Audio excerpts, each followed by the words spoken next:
আমরা চাকরির গণিতের প্রস্তুতি নিতে গিয়ে যেই ভুলটা করি সেটা হচ্ছে সবগুলা টপিক পড়তে যাই। সবগুলো টপিক থেকে কিন্তু সব সময় প্রশ্ন আসে না এবং সব টপিক সমানভাবে ইম্পর্টেন্টও না। দেখতে পাচ্ছেন এটা কিন্তু পিএসসি নির্ধারিত সিলেবাস এবং প্রত্যেকটা টপিক এখানে দেয়া আছে। সেই সাথে প্রত্যেকটা টপিকের সাথে কতবার বিসিএস এর প্রশ্ন এসেছে সেটাও দেয়া আছে। এখান থেকে কিন্তু আপনি বুঝে যাবেন যে কোন টপিকটা আসলে ইম্পর্টেন্ট এবং কোন টপিকটা ইম্পর্টেন্ট নয়। তাহলে আমরা যদি দেখি প্রথমেই বাস্তব সংখ্যা, এটা থেকে অনেকবার প্রশ্ন এসেছে, এটা ইম্পর্টেন্ট। তারপর লসাগু গসাগু, এটা থেকে অনেকবার প্রশ্ন এসেছে, এটাও ইম্পর্টেন্ট। তারপর শতকরাও মোটামুটি ভালোই এসেছে, ইম্পর্টেন্ট। সরল ও যৌগিক মুনাফা ইম্পর্টেন্ট।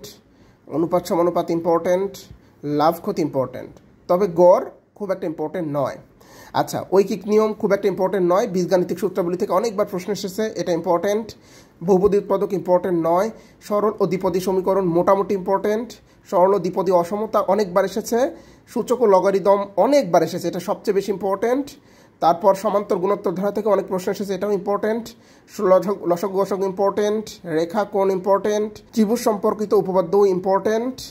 চতুর্ভুজ এবং চতুর্ভুজ উপপাদ্য ইম্পর্টেন্ট নয়। বৃত্ত সম্পর্কিত ইম্পর্টেন্ট। পরিমিতি ইম্পর্টেন্ট। ত্রিকোণমিতি ইম্পর্টেন্ট, মোটামুটি ইম্পর্টেন্ট। সেট থেকে অনেকবার প্রশ্ন এসেছে, এটা সবচেয়ে বেশি ইম্পর্টেন্ট। বিন্যাস সমাবেশ থেকে কয়েকবার এসেছে, এটা খুব একটা ইম্পর্টেন্ট নয়।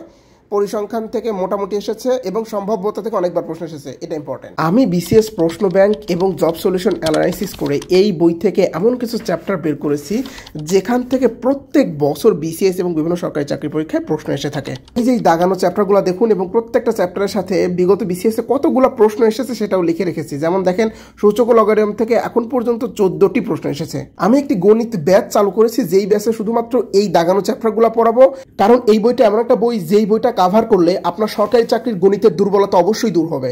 এই বই থেকে হুবহু বিভিন্ন চাকরির পরীক্ষায় অঙ্ক তুলে দেওয়া হয়। যারা নিজেদেরকে গণিতে দুর্বল মনে করেন, আপনারা এই একটা বই কমপ্লিট না করে জীবনেও আপনাদের দুর্বলতা দূর করতে পারবেন না।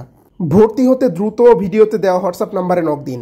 আমি গ্যারান্টি দিচ্ছি আপনার গণিতের দুর্বলতা দূর করে দেবো ইনশাআল্লাহ।